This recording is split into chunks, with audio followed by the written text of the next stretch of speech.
final decision on Thursday at 11 a.m. A quick recap of the succession plan, of course, for Chief Justice William Mutunga. The decision on whoever succeeds the Chief Justice when he retires tomorrow rests on the members of the Judicial Service Commission.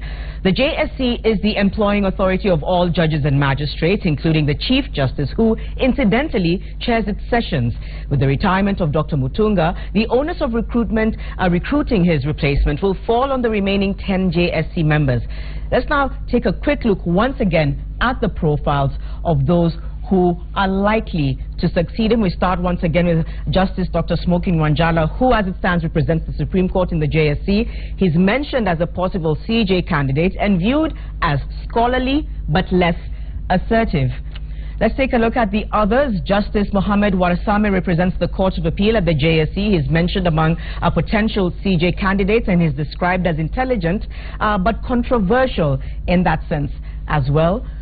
Let's take a look at Justice Agre Muchelule. He represents Judges Association in the JSC. He's considered an insider who tends to avoid controversies.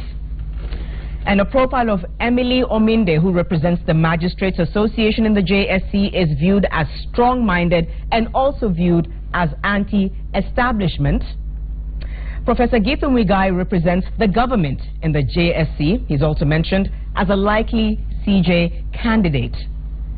We have Professor Margaret Kobia, who represents the Public Service Commission in the JSC, is likely to support government interests, if at all elected in that position. Professor Tomo Jenda and Mercy Deche represent the Law Society of Kenya in the JSC. Their position is likely to be influenced by the Law Society of Kenya. And finally, Kim Getich Bet and Winifred Gushu, who are presidential appointees in the JSC, their position is likely